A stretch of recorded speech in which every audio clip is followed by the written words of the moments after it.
주님이 우리를 예배의 자리로 부르시고 초대하십니다. 우리 삶의 주인이 되시고 이날의 주인 되신 거룩하신 하나님을 예배합시다. 나의 구원과 영광이 하나님께 있으며 내 힘의 반석과 피난처도 하나님께 있도다. 하나님의 영이시니 예배하는 자가 영과 진리로 예배할지니라. 아멘.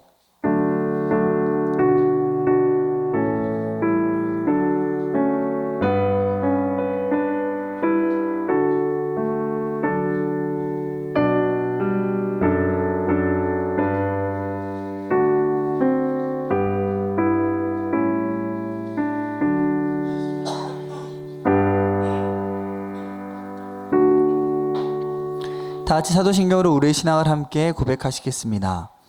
나는 전능하신 아버지 하나님 천지의 창조주를 믿습니다.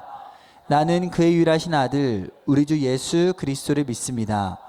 그는 성령으로 잉태되어 동정녀 마리아에게서 나시고 본디오 빌라도에게 고난을 받아 십자가에 못 박혀 죽으시고 장사된 지 사흘 만에 죽은 자 가운데서 다시 살아나셨으며 하늘에 오르시어 전능하신 아버지 하나님 우편에 앉아 계시다가 거기로부터 살아있는 자와 죽은 자를 심판하러 오십니다. 나는 성령을 믿으며 거룩한 공교회와 성도의 교제와 죄를 용서받는 것과 몸의 부활과 영생을 믿습니다. 아멘. 우리는 하나님 앞에서 죄인입니다. 우리의 죄는 주님께 가져갈 때만 해결됩니다. 이 시간 한 주간의 삶을 돌아보며 주님과 나만이 아는 죄를 가지고 주님께 참회의 기도를 드립시다. 함께 기도하겠습니다.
악인은 그의 길을, 불의한 자는 그의 생각을 버리고 하나님께로 돌아오면 그가 긍휼히 여기시고 너그럽게 용서하시리라.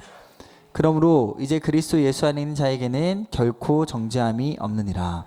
아멘. 오늘 예배 가운데 오신 여러분들 주님의 이름으로 사랑하고 또 축복합니다. 이 시간도 빈들의 마른 풀 같은 저희를 풍성한 단비로 채워주신 하나님 함께 찬양하였으면 좋겠습니다.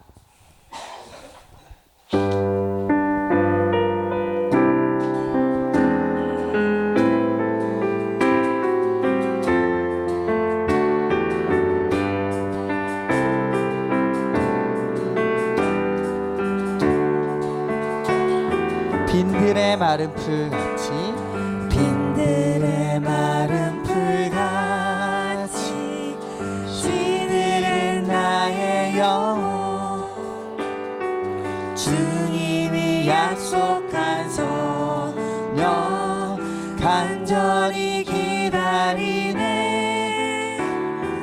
가물어 메마른 땅에 단비를 내리시듯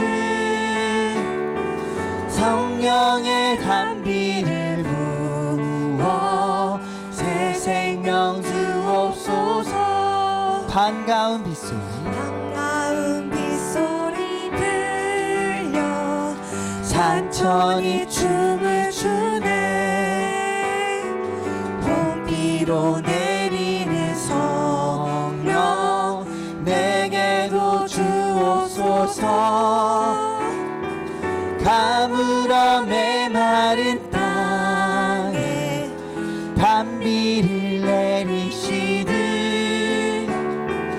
성령의 단비를 부어 새 생명 주 우리 3절로 찬양할까요? 철 따라 우로를 내려 조목이 무성하니 달급한 내 심령 위에 성령을 부소서.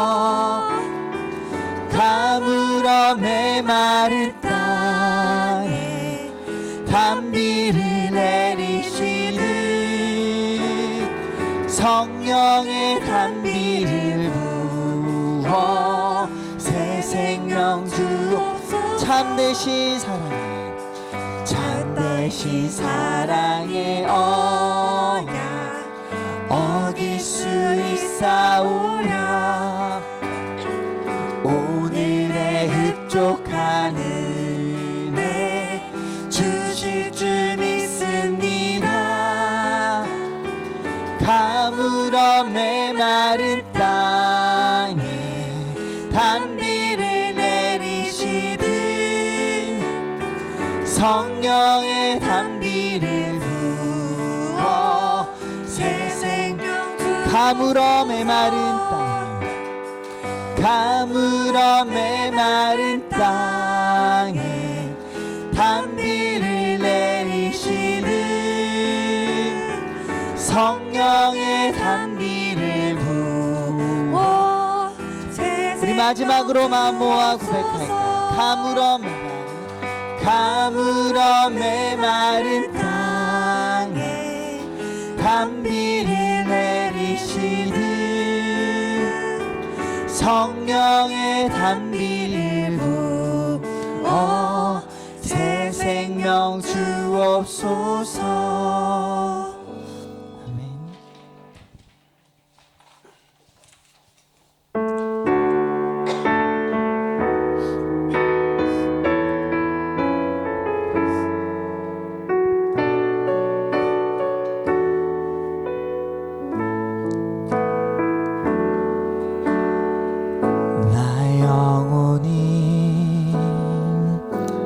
잠잠히 하나님만 바라며 나의 구원이 그에게서 나는 도다. 나의 영혼아 잠잠히 나의 영혼아 잠잠히 하나님만 바라라. 나의 소망이 저에게서 나는 도다. 오직 주만이 나의 반석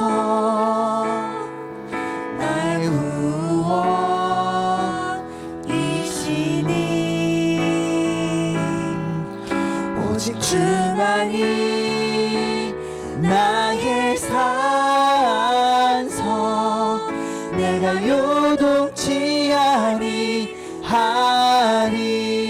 나의 영혼이 잠잠히 나의 영혼이 간절히 여호와를 갈망하며 나의 입술이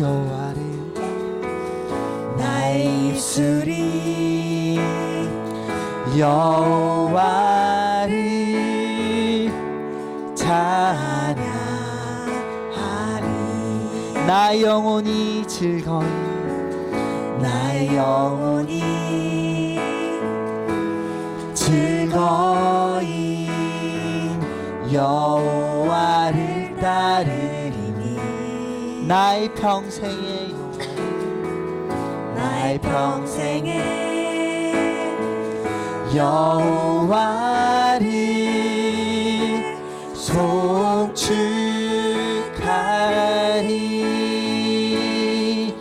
오직 주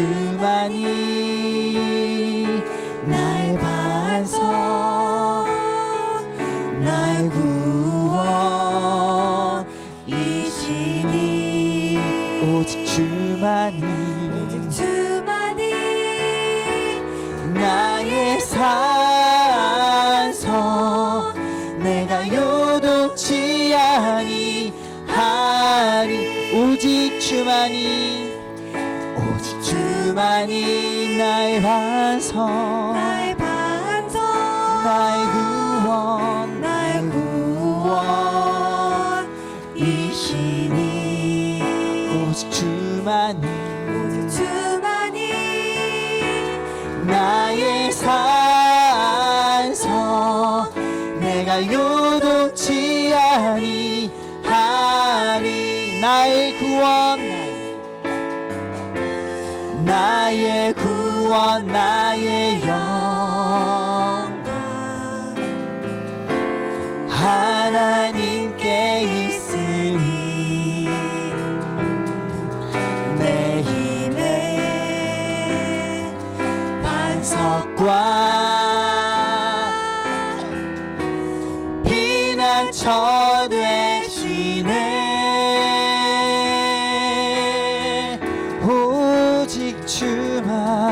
오직 주만이 나의 반성 나의 구원 나의 구원이시니 오직 주만이 오직 주만이 나의 산성 내가 요동치 아니 우리 마지막으로 마음 모아 고백할까요 오직 주만이 오직 주만이 나의 반성 나의 반성 나의 구원이시니 오직 주만이 나의 산성 내가 요동치 아니하리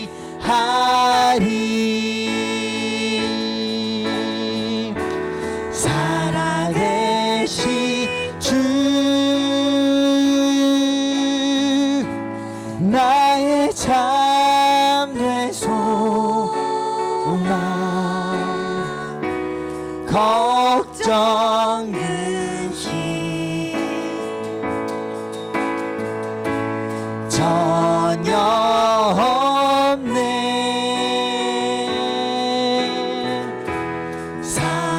사랑의 주 내 갈 길 인도하니 내 모든 삶의 기쁨 우리 가사 묵상하시며 다시 한번 찬양하겠습니다. 살아계신 주 나의 참된 소망 걱정 근심 전혀 없네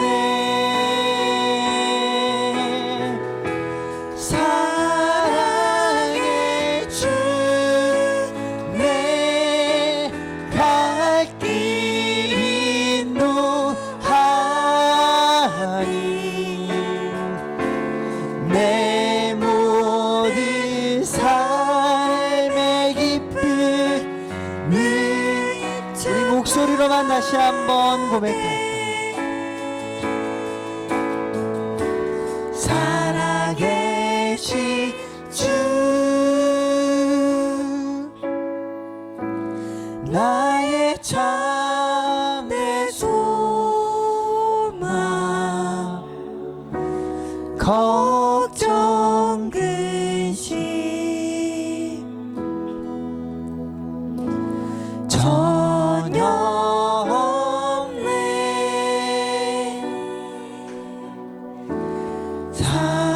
사랑의 주 내 갈 길 인도하니 내 모든 삶의 기쁨을 충만하네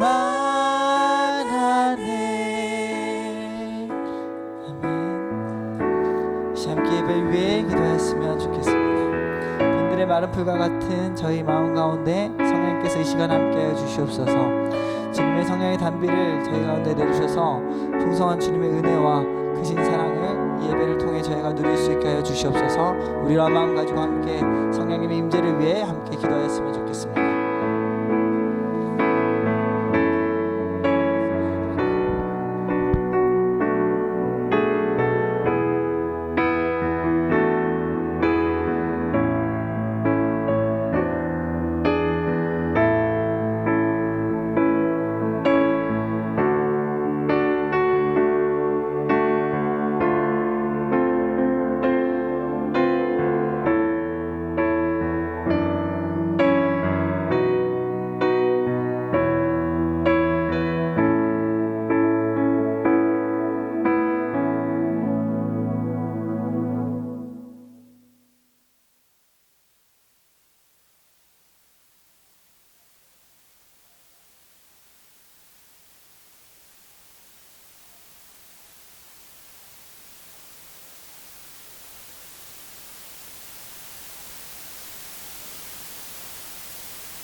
하나님께서 우리에게 주시는 말씀은 신약 에베소서 6장 1절에서 4절까지 말씀입니다.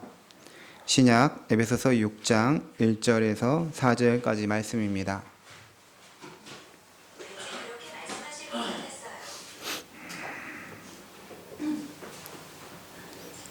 우리 한 목소리로 같이 하나님 말씀 봉독하겠습니다. 자녀들아, 주 안에서 너희 부모에게 순종하라. 이것이 옳으니라. 내 아버지와 어머니를 공경하라. 이것은 약속이 있는 첫 계명이니 이로써 내가 잘되고 땅에서 장수하리라.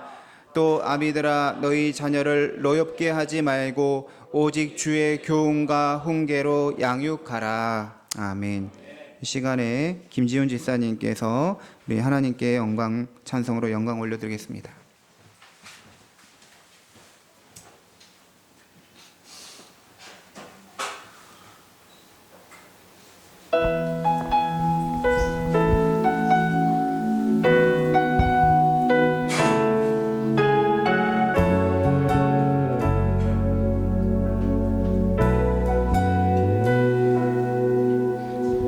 은혜로 날 보듬으시고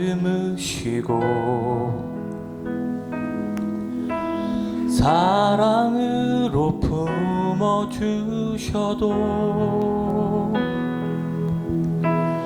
내 마음 한 자락도 지키지 못하는 이 모습 부끄럽습니다. 따스한 곁을 내어주신 주님 앞에 나아갑니다.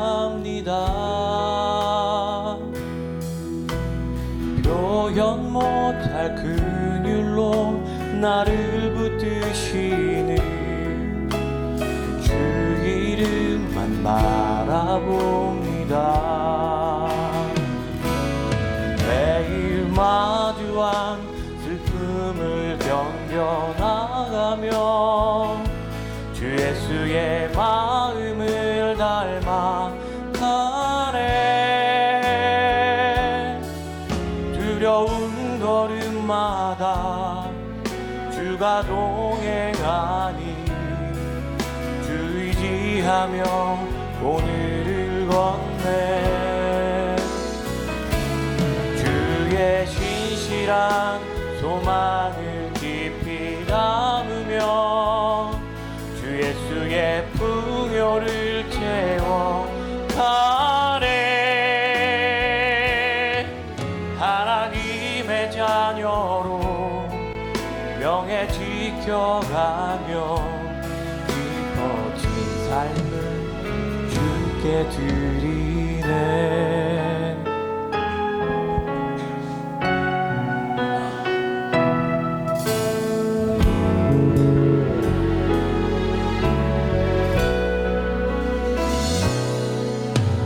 따스한 곁을 내어주신 주님 앞에 나아갑니다. 표현 못할 긍휼로 나를 붙드시는 주 이름만 바라봅니다. 매일 마주한 슬픔을 견뎌나가며 주 예수의 마음을 닮아 가네. 두려운 걸음마다 주가 동행하니 주 의지하며 오늘을 걷네. 주의 신실한 소망을 깊이 담으며 주 예수의 풍요를 채워 가네.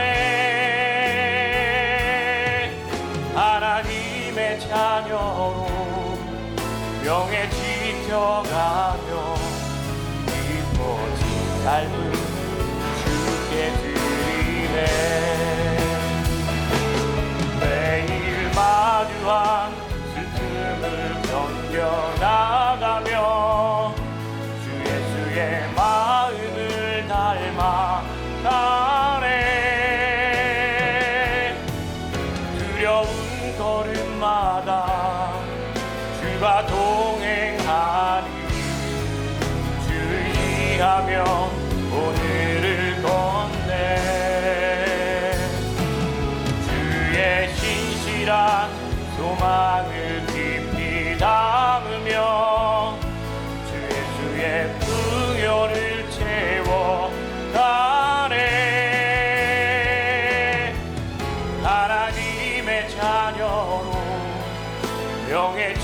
지켜가며 깊어진 삶을 주께 드리네. 매일 마주한 슬픔을 견뎌나가며 주 예수의 마음을 닮아가네. 두려운 걸음마다 주가 동행하니 주 의지하며 오늘을 걷네.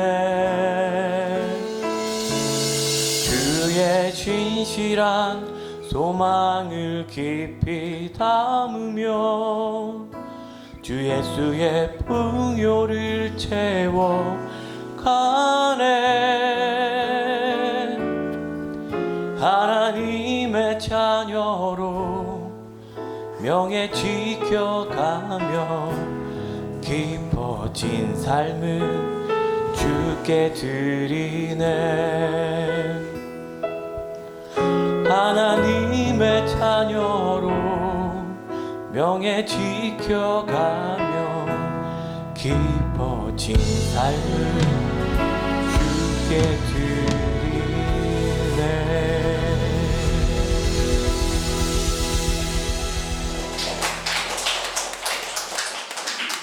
자동차게 그대로 경신하세요? 보험 바꿀? 귀한 찬송 감사드립니다.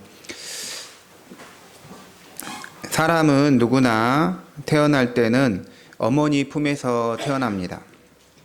사람이 알에서 태어나거나 사람이 다 큰 성인이 된 상태에서 갑자기 뿅 하고 태어나지 않습니다. 어떤 사람도 어머니라는 존재를 벗어나서 태어날 수 없습니다. 간혹 아버지는 태어날 때 없을 수도 있습니다. 급한 일로 인해 출산 현장에 없을 수 있습니다. 미혼모 같은 경우는 아버지 없이 자녀를 출산합니다. 하지만 대부분의 경우는 어머니에게서 태어나면 바로 옆에 아버지가 있습니다. 신생아 같은 경우는 이 아빠가 아버지가 별로 중요한 존재가 아닐 수 있습니다. 거의 모든 시간을 엄마와 함께 보내기 때문입니다. 전에 철학과 대학원 다닐 때 과 선배 누님이 있었는데 이분이 결혼하고 아이를 낳았습니다. 이 누나는 나름 요즘 시대에 맞는 여성으로 자신의 삶을 즐기면서 하고 싶은 것 마음대로 하며 살았는데 아이를 출산하면서 완전히 달라졌습니다. 아이 낳고 몇 달 안 됐을 때 저랑 전화 통화를 하게 됐는데 아이를 낳으니까 자신의 삶은 아무것도 없다라고 하는 것입니다. 왜 그렇습니까? 신생아에게는 엄마의 역할이 절대적으로 중요하기 때문입니다. 항상 엄마가 아이 옆에 있어야 됩니다. 아이는 태어날 때부터 어머니에게서 태어나고 자랄 때도 어머니와 아버지 곁에서 성장하게 됩니다. 이것은 무엇을 말하는 것일까요?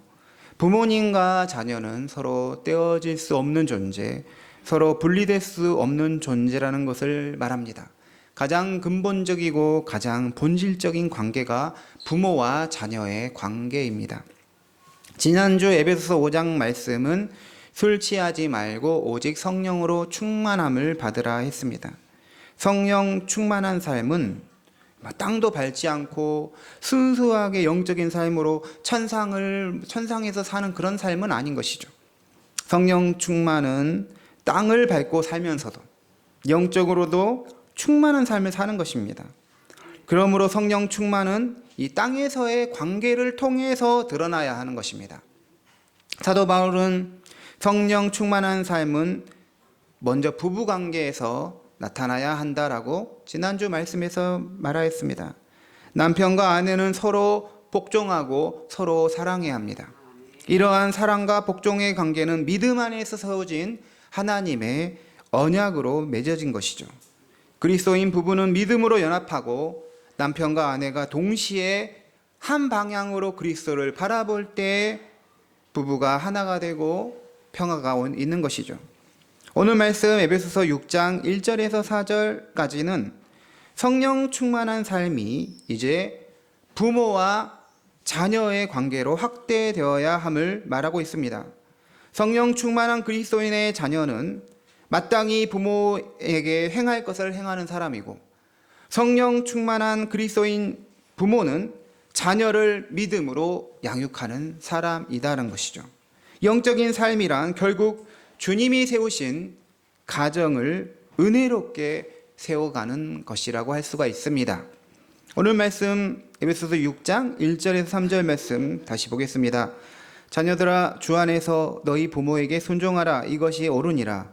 내 아버지와 어머니를 공경하라. 이것은 약속이 있는 첫 계명이니 이로써 내가 잘되고 땅에서 장수하리라. 자녀가 부모에게 해야 할 의무를 먼저 말합니다. 1절에서 자녀는 부모에게 순종하라고 말합니다. 그리고 2절에서 보면 부모를 공경하라라고 합니다.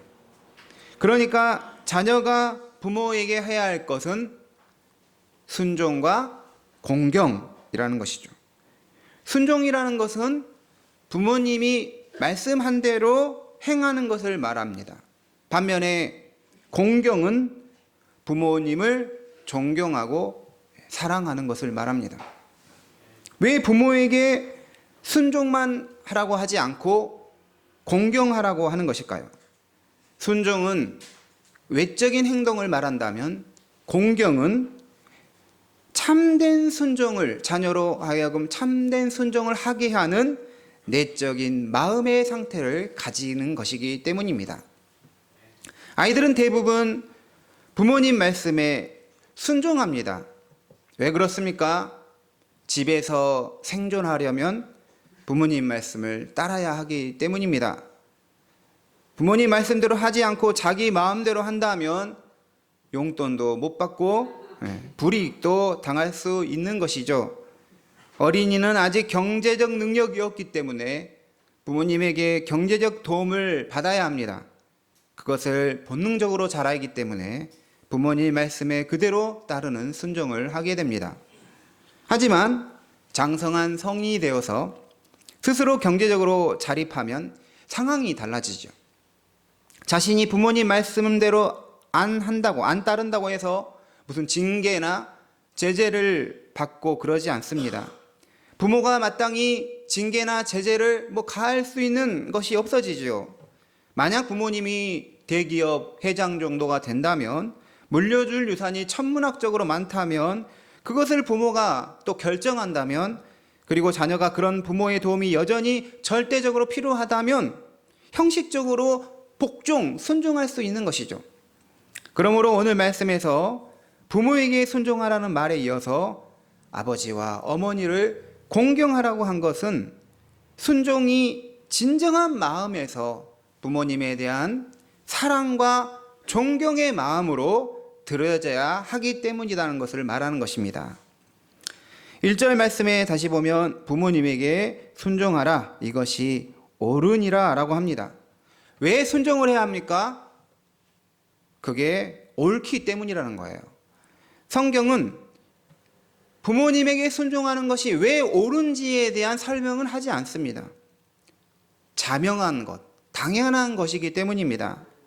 옳다고 선언만 하지 그게 왜 옳은지는 그냥 우리 마음에 본성적으로 다 알고 있기 때문이죠. 부모님 말씀을 순종하는 것은 옳은 것이구나, 본성적으로 다 알고 있습니다.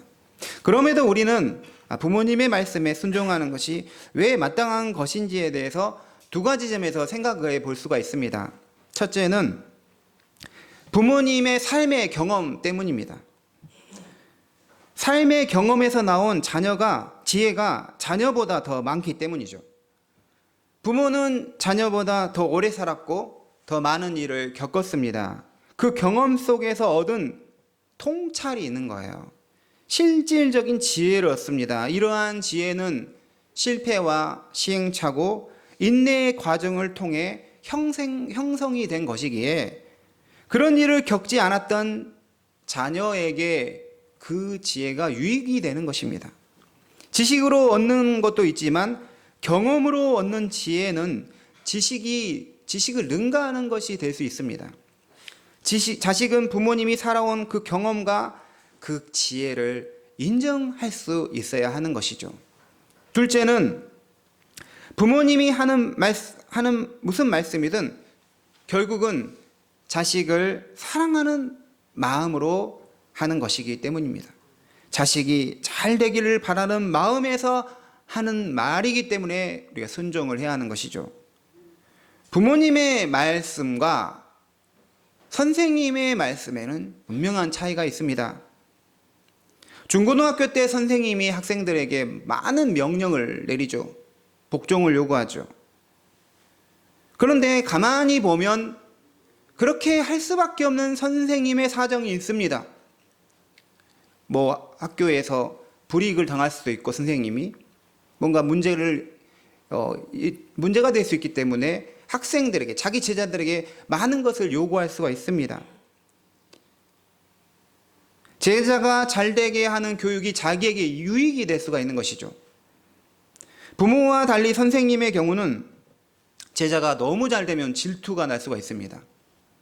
세계 최고 바둑대회에서 국내 최초로 우승했던 조훈현은 당시에 바둑 신동이라 불리는 이창호를 자기의 내제자로 받아들입니다. 내제자라는 것은 집에서 숙식을 제공하면서 집에서 직접 가르쳐주는 제자, 내제자가 된 것이죠.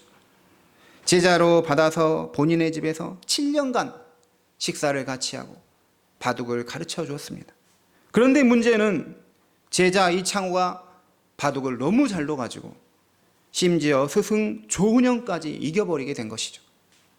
조훈현은 자기가 가르친 제자에게 패배를 당한 것입니다.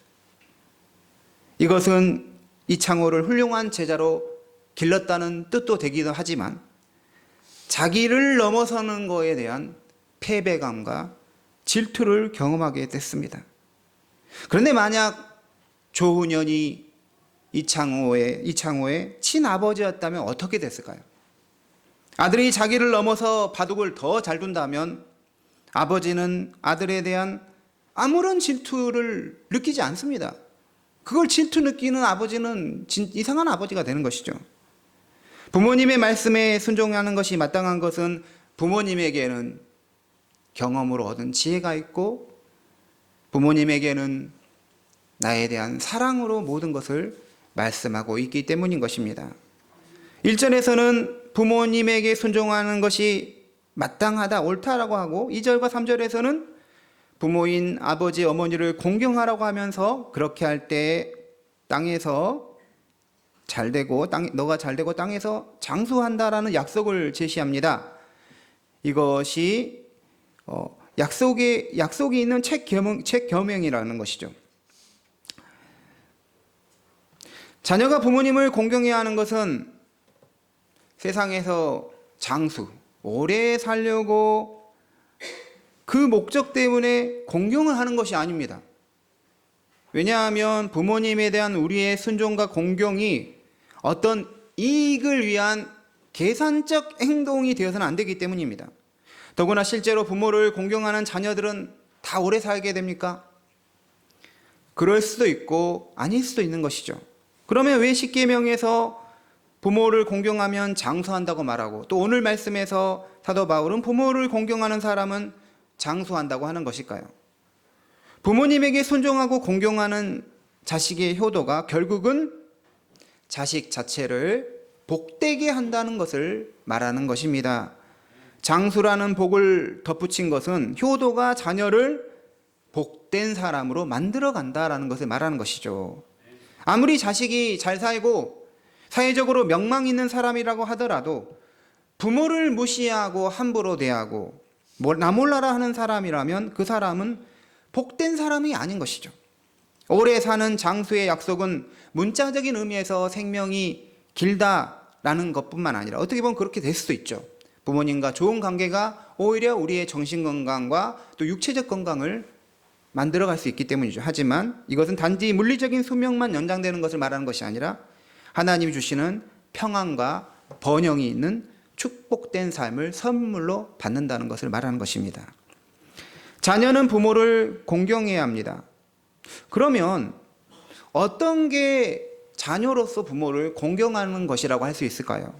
어떻게 하는 것이 부모 공경이라고 할 수 있을까요? 먼저는 자식은 세상에 자신을 있게 하여 주고 길러주신 부모님의 사랑에 대해서 일평생 감사하는 마음을 가져야 합니다. 결혼한 부부가 자녀를 낳으면 변하는 게 있습니다. 모든 관점이 자식 중심으로 재설정이 됩니다. 부모는 자녀를 위해서라면 자기 자신의 것을 다 내어줍니다. 자식을 위해서라면 초인적인 능력도 나타납니다. 자식을 위해서 하는 일은 피곤하지도 않을 수 있어요. 남을 위해서 하는 일은 막 힘들고 지친데 자식을 위해서 하는 일이라면 지치지 않을 수 있습니다. 자식의 상황이 나의 상황이 되고 자식의 아픔이 나의 아픔이 되는 것이죠. 그래서 우리 시은이가 학교에 들어갔을 때 입학하고 이제 합격을 했을 때 다 나에게 축하한다고 하더라고요. 내가 학교 간 게 아닌데 다 나에게 축하한다고 하는 거예요. 이게 뭡니까? 자식이 받을 것이 나에게 동일시 된다는 것입니다. 주중에 우리 둘째 딸 고은이랑 저녁에 조깅을 하는데 척추 측만증이 있어서 있는데 요즘 자기가 좀 더 틀어진 느낌이 든다는 거예요. 그러면서 등이 아프다 막 이러는 거예요. 그 말 딱 듣는데 너무 마음이 아픈 거예요. 그냥 이 상황이 어떻게 해야 되나, 기도해야 되겠다 하면서 어떻게 해야 되나, 왜 아플까 마음이. 그게 부모의 마음인 것이죠. 자식의 아픔이 나의 아픔이 되고 자식의 즐거움이 나의 즐거움이 되는 것입니다. 20대 때 결혼하지 않는 청년들의 대화의 주제는 온통 남자친구 여자친구 어떻게 사귈까. 30대 총각 처녀들의 대화의 주제는 어떻게 배우자를 만날 수 있을까. 그러다가 결혼하여 자녀를 낳으면 대화의 주제가 어떻게 자녀를 키울까, 어떻게 교육시킬까 바뀌게 됩니다. 자녀의 연령대에 따라서 대화의 주제가 거기에 맞춰지는 것이죠. 저도 20년 이상 교제하는 신대원 우리 형님들, 목사님들하고 쭉 이렇게 대화의 주제를 보면 자녀들의 성장 시기에 따라서 대화의 주제가 바뀌더라고요. 애들이 다 크면 이제 결혼을 어떻게 시켜야 할까? 또 결혼한 자녀가 아이를 낳으면 이 손자, 손녀는 어떻게 내가 해야 되나? 계속 대화의 주제가 자녀 중심으로 되는 것입니다. 할머니, 할아버지가 되어서 이제 주변 친구들을 만나면 자기 손자, 손녀가 대화의 주제가 또 되는 것입니다. 자식에 대한 부모의 사랑은 끝이 없습니다. 그러하기에 그 사랑에 대해서 자녀가 감사하는 마음을 품는 것이 부모님 공경의 시작인 것이죠. 자식은 부모님에게 다 그렇게 받는 것이다 라고 생각할 것이 아니라 진정으로 부모님의 사랑을 감사할 수 있어야 돼요. 다른 집 부모와 비교해서는 안 됩니다. 나의 상황에 있어서 우리 부모님은 언제나 최선이셨고 최고의 사랑을 주시는 분이다라는 것입니다. 다음으로 부모님의 생활 경험과 그 생활 경험에서 온 지혜를 존중하며 순종하는 것이 부모를 공경하는 것입니다. 앞에서 말한 주제와 연결되죠. 부모님 말씀 안 듣는 공경은 없어요, 사실은. 잠언 6장 20절에 내 아들아 너의 아비의 명령을 지키며 너의 어미의 법을 떠나지 말고 그것 항상 너 마음에 새기며 내 목에 매라 라고 했습니다. 잠언 13장 1절에 지혜로운 아들은 아비의 훈계를 들으나 거만한 자는 꾸지람을 즐겨 듣지 아니하느니라. 잠언 15장 5절에서도 아비의 훈계를 업신여긴 자는 미련한 자요 경계를 받는 자는 슬기를 얻을 자니라 라고 했습니다. 부모님의 말씀을 듣고 따르는 것은 하나님께서 정하신 질서를 인정하고 순종하는 것입니다. 그 자체가 자녀의 삶을 지혜롭게 하고 복되게 하는 것임을 성경은 일관되게 증언하고 있습니다. 부모님의 말씀이 다 맞아서 순종하고 그래서 공경하는 것은 아니죠. 하지만 상당 부분 부모님의 말씀이 틀린 말씀이 없죠. 우리 윤세영 전사님이 이제 학원을 운영하시면서 이미 학원을 운영해 보신 이제 아버지에게 많은 지혜로운 통찰을 배웠다라고 말했습니다. 해본 경험을 결코 무시할 수가 없는 것입니다. 목회도 마찬가지입니다.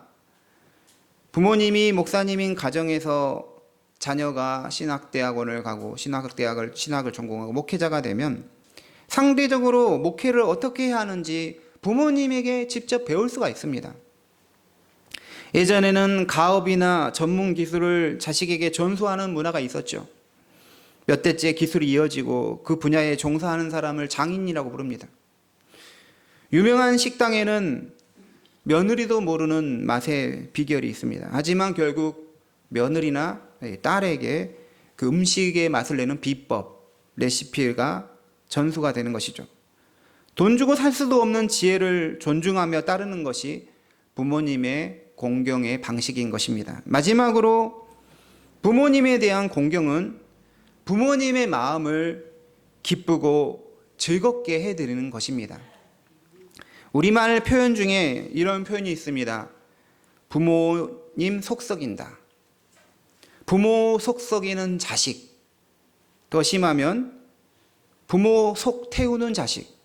부모 마음에 못 박는 자식. 이런 표현이 있어요. 얼마나 부모님 힘들게 하고 얼마나 자기 마음대로 살았으면 그런 표현이 있겠습니까? 최고의 효도는 부모님에게 무슨 선물을 사드릴까가 아니라 부모님의 마음을 기쁘시게 해드리는 데 있는 것입니다. 잠언 23장 25절에 너 부모를 즐겁게 하며 너를 낳은 어미를 기쁘게 하라 했습니다. 그러면 자식이 어떻게 할 때 부모를 기쁘고 즐겁게 해드리는 것일까요? 자식이 공부를 잘하는 것도 부모를 기쁘게 하는 것이죠. 그네가 고등학교 때 중간고사, 기말고사 보고 나면 굉장히 점수가 좋고 등수가 높은 때가 있었어요. 그러면 아내랑 저랑 하는 말이 이런 기쁨은 다른 아무나 줄 수 있는 게 아니다. 뭐 이렇게 막 했었어요. 자식이 돈을 벌어오고 뭐 취직을 하고 나름 기쁨이 있겠죠. 하지만 그런 기쁨은 사라지는 기쁨입니다.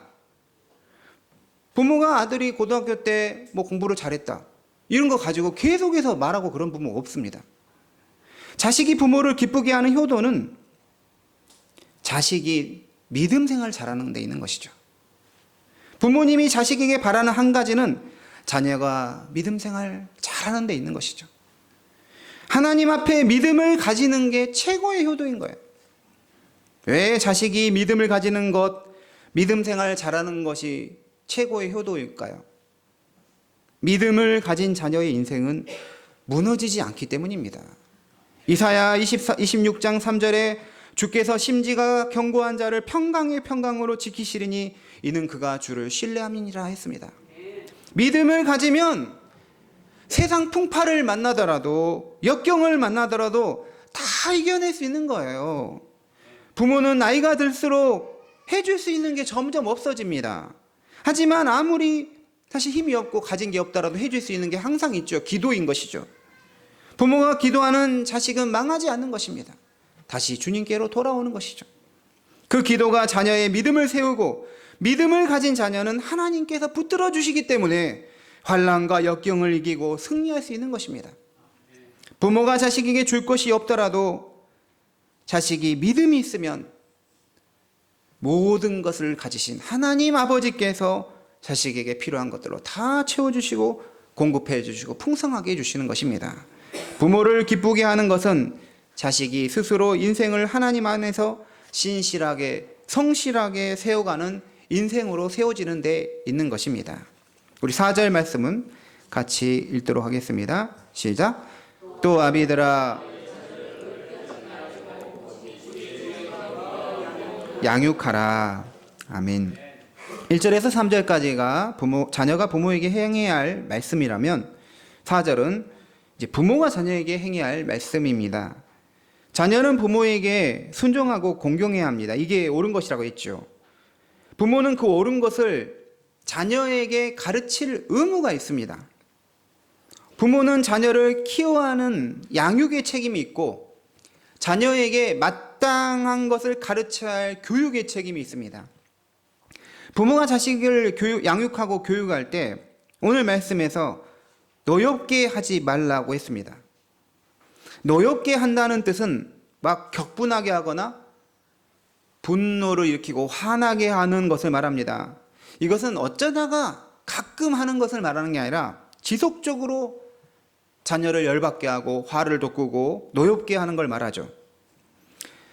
부모가 자녀를 어떻게 교육하면 노엽게 되는 것일까요? 지나치게 통제하고 간섭하면 자녀가 노엽게 됩니다. 과잉 보호하면 노여움이라는 부작용이 나타날 수가 있습니다. 자녀를 자기의 소유물처럼 여기면서 자녀의 인생의 주인이 되려고 하면 노여움을 일으킬 수 있죠. 넷플릭스 드라마 폭삭 속았수다에서 영범이 어머니는 이제 아들 여자친구 금명이를 탐탁치 않게 여겼습니다. 결국 그 결혼은 이제 어머니로 인해서 파혼이 됐고 어머니는 자기가 원하는 며느리감과 아들을 결혼시켰습니다. 결혼 후에 아들은 불행하게 살았습니다. 불행한 아들을 보고도 어머니가 아들에게 하는 말이 너는 내 인생이야. 내 인생! 이러는 거죠, 아들에게. 그랬더니 아들이 하는 말이 제 인생이에요. 제 인생! 내가 바라는 것 한 번도 못 가져보는 뭐뭐 같은 제 인생이에요. 이러는 것이죠. 자녀는 부모의 대리적 인생이 아닙니다. 자식은 부모의 복사판이 되는 것도 아니죠.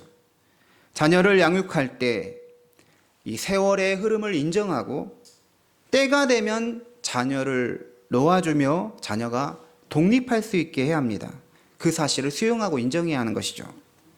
또한 자녀를 노엽게 하지 않기 위해서는 자녀를 인격적으로 존중하는 것이 필요합니다. 어떤 모욕이나 수치심을 주는 행동을 해서는 안 되는 것이죠. 욕을 한다든가 성질을 마구 낸다든가 체벌로 상처를 주는 행동을 해서는 안 되는 것입니다. 무엇보다 중요한 것은 부부 사이에 불화가 있으면 안 되죠. 부부싸움은 가정의 평화를 해칩니다. 자녀들의 정서에 매우 해롭습니다. 부부 사이의 의견 다툼이나 잦은 싸움이 자녀를 불안하게 합니다. 저는 5살 때 아버지가 돌아가셨는데 제 기억 속에 뭐가 있냐면 5살 이전에 기억이 거의 없는데 어머니 아버지가 부부싸움한 거 기억나요. 아주 생생하게 기억납니다. 그래서 보성군 등량면에 사셨는데 부부싸움하고 서로 보성읍으로 버스 타고 가겠다고 하시더라고요. 그래서 우리 세 형제가 말려가지고 이제 들어와서 다시 화해를 했는데 이게 기억이 나는 거예요. 참 묘하더라고요. 다 잊어버려도 부부싸움한 거 생생하게 기억날 수 있는 것입니다. 네. 그렇기 때문에 부부가 화평하고 서로 사랑하면 자녀의 정서에도 좋은 것입니다. 요즘은 거의 없지만 예전에는 아버지가 어머니를 구타하는 경우도 있었습니다. 이럴 때 자식은 아버지에 대한 좋은 마음을 가질 수가 없어요. 품고 있는 거죠. 분노와 응징 이런 걸 품고 있는 거예요. 더구나 그런 행동이 자기도 모르게 아버지의 안 좋은 행동을 나도 따라갈 수 있다는 것입니다. 또한 자녀를 노엽게 하는 것에는 무관심과 방임도 있습니다. 너무 지나치게 간섭하는 것도 노엽게 하지만 자녀가 뭘 하는지 아무 관심도 없고 아무런 교육도 없이 그냥 방치하는 것도 잘못이죠. 잘못을 해도 혼내지도 않고 부모가 자녀를 위해 함께 뭔가를 고민하고 계획하는 거 하나도 없이 그냥 너의 인생 너 알아서 해라 이런 식으로 하는 것은 결국 나중에 부모에 대한 좋은 마음을 가지지 못하게 하는 것입니다. 지나친 관심도 문제지만 아무런 관심도 없는 것은 또 어떻게 보면 더 문제가 될 수 있습니다. 오늘 말씀은 자녀를 노엽게 하지 말고 오직 주의 교훈과 훈계로 양육하라고 합니다. 주의 교훈과 훈계로 우리가 양육해야 되는 것이죠. 자녀 교육은 학교 교육을 대신하는 교육은 아닙니다. 학교에서 부족한 과목 대신 메꿔주는 것이 부모 교육이 되는 건 아니죠. 물론 학교 공부 모르는 거 물어보면 대답해 줄 수 있지만 그게 부모 교육의 본질은 아닙니다. 오직 주의 교훈과 훈계로 양육하라고 하죠. 주님의 말씀과 가르침을 따라 교훈하고 훈계하라는 것입니다.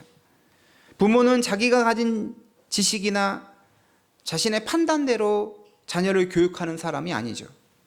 그러면 오류가 많아요. 자기 생각대로 하면 오류가 많습니다. 하나님의 말씀을 잘 교육시켜야 오류가 없고 부작용이 없는 것이죠. 세상 방식으로 아이들을 키우면 애들이 불만만 커지고 노엽게 되는 부작용이 날 수 있습니다. 부모님 보호와 간섭 아래 있을 때는 그런 노엽게 함을 억누르다가 성인이 되어서 부모님을 외면하고 살 수도 있기 때문에 자녀들을 어떤 식으로 키우느냐가 정말 중요한 것입니다. 우리는 성경이 말하는 대로 주님의 교훈과 훈계로 자녀를 양육할 수 있어야 합니다. 믿음으로 자녀를 키워야 합니다. 그럴 때 자녀를 가장 자녀답게 키울 수가 있는 것이죠.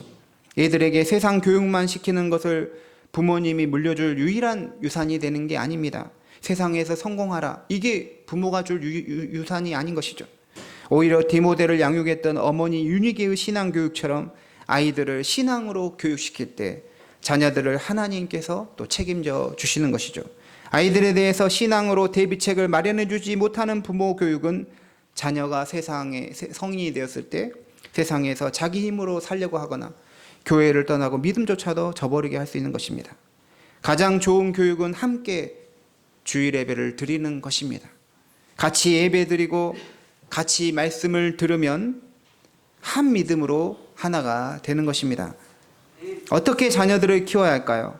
부모님은 믿음으로 자녀를 키우고 자녀를 믿음을 가진 자녀가 되도록 양육해야 합니다. 믿음으로 하지 않는 게 죄입니다.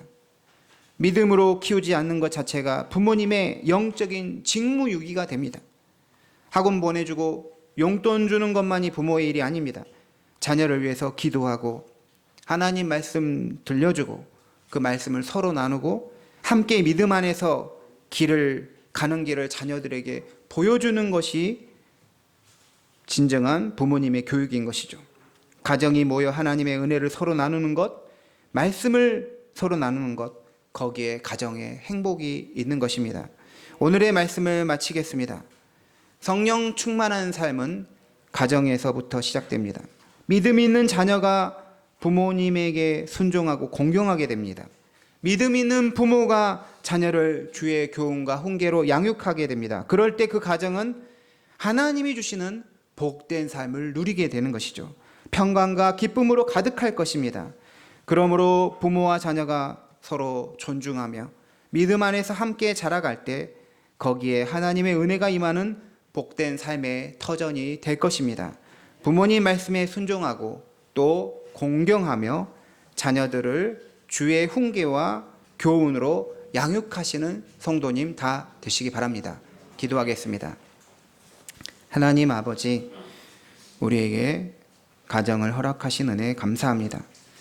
우리 부모님의 은혜를, 사랑을 알고 항상 감사하며 존중하고 부모님에게 있는 지혜를 배우려고 하는 자녀 되게 하여 주시옵소서.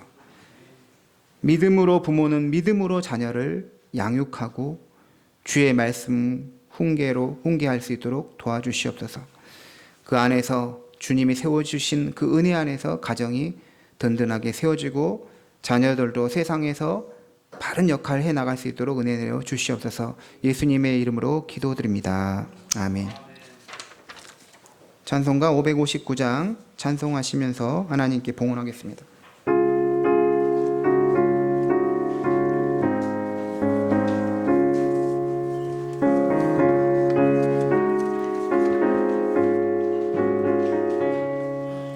사철의 봄바람 불어 이 있고 하나님 아버지 모셨으니 믿음의 반석도 든든하다. 우리 집 즐거운 동산이라. 고마워라 임마누엘 예수만 섬기는 우리 집. 고마워라 임마누엘 복되고 즐거운 하루하루. 어버이 우리를 고이시고 동기들 사랑에 뭉쳐있고 기쁨과 서름도 같이 하니 한간의 조가도 천국이라. 고마워라 임마누엘 예수만 섬기는 우리 집. 고마워라 임마누엘 복되고 즐거운 하루하루. 아침과 저녁에 수고하여 다 같이 일하는 온 식구가 한 상에 둘러서 먹고 마셔. 여기가 우리의 낙원이라. 고마워라 임마누엘 예수만 섬기는 우리 집. 고마워라 임마누엘 복되고 즐거운 하루하루. 하나님 아버지, 주일에 교회 와서 함께 예배하게 해주신 은혜 감사합니다. 또 한 주간의 삶도 지켜주신 은혜 감사합니다. 우리가 하나님의 은혜를 항상 감사하며 또 하나님의 하신 일을 찬양하는 성도가 될 수 있도록 은혜를 내려 주시옵소서. 또한 우리의 가정 안에서 또 하나님께서 주인 되시고 임마누엘 되시는 가정에 함께 하시는 하나님 되심을 감사합니다. 우리 가정이 평화로운 가정, 믿음으로 하나 되는 가정, 건강한 가정, 또 세상에 소금과 빛의 역할을 가는 가정 되게 하여 주시옵소서. 하나님, 가정마다 기도 제목이 있습니다. 우리가 문제가 있을 때, 어려움이 있을 때 자기 힘으로가 아니라 하나님을 의지하면서 또 신뢰하면서 하나님께 내어 맡길 때 주님의 은혜 안에서 모든 문제가 형통하게 풀려줄 줄 믿습니다. 기도하는 부모님, 기도하는 자녀, 믿음 안에서 하나 되는 그런 복된 가정 되게 하여 주시옵소서. 하나님, 주님께 은혜에 감사하여 예물을 드립니다. 우리의 예물 주님이 기쁘시게 받아주시고, 예물 드릴 때 하나님께서 또 그 마음을 바라보시고, 또 그 주님께 드리는 모든 것 속에서 땀과 눈물이 주님 안에 있게 하여 주시고, 앞으로의 모든 삶 속에서도 주님께서 열매 주시는 것으로 인도하여 주시옵소서. 하나님, 예물이 쓰이는 곳에 주의 영광, 주의 나라 확장되기 원합니다. 주님이 우리 선한 목자교회 함께 하시고 복음으로 이 세상을 또 복음화시키는 그런 귀한 교회 될 수 있도록 주님께서 은혜 내려 주시옵소서. 감사드리며 예수님의 이름으로 기도드립니다. 아멘.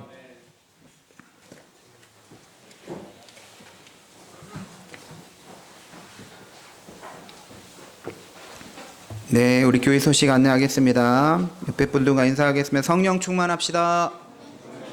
다른 분들과 인사하겠습니다. 부모님을 공경합시다. 또 다른 분, 믿음으로 자녀를 양육합시다. 네. 교회 차량을 주중에 구입했습니다. 카니발 9인승 우리 안전한 운행될 수 있도록 기도해 주시고 또 이렇게 교회 차량 구입하게 하신 하나님께 감사의 박수를 올려드리겠습니다. 하나님 감사합니다. 우리 다음 주에 야외 예배가 있습니다. 그래서 우리 어떻게 가야 할지 이런 거 다 짜고요. 또 순서를 맡으신 분 이제 한 주 남았습니다. 잘 순서 진행해 주시고요. 준비해 주시고요. 또 음식과 여러 가지 준비할 것들이 있는데요. 그런 부분도 우리 책임 있게 하도록 하겠습니다. 11시까지 미사 경정공원 주소 하남시 미사대로 505 찍고 오시면 되고요. 11시에 다 모여서 오시는 대로 같이 예배를 드리도록 하겠습니다. 다 같이 일어나셔서 우리 파송에 찬양하겠습니다.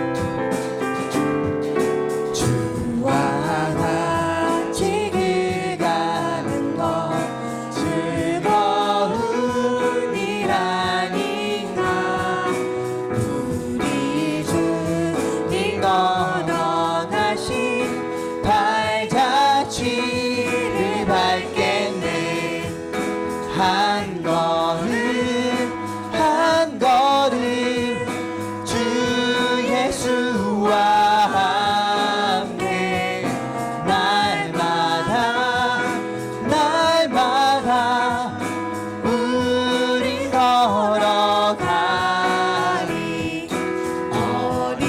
어린아이 같은 우리 미련하고 약하나 주의 손에 이끌리어 생명길로 가겠네. 한 걸음 한 걸음 주 예수와 함께 날마다 날마다 우리 걸어가. 한 걸음 한 걸음 한 걸음 한 걸음 주 예수와 함께 날마다 날마다 우리 걸어가리.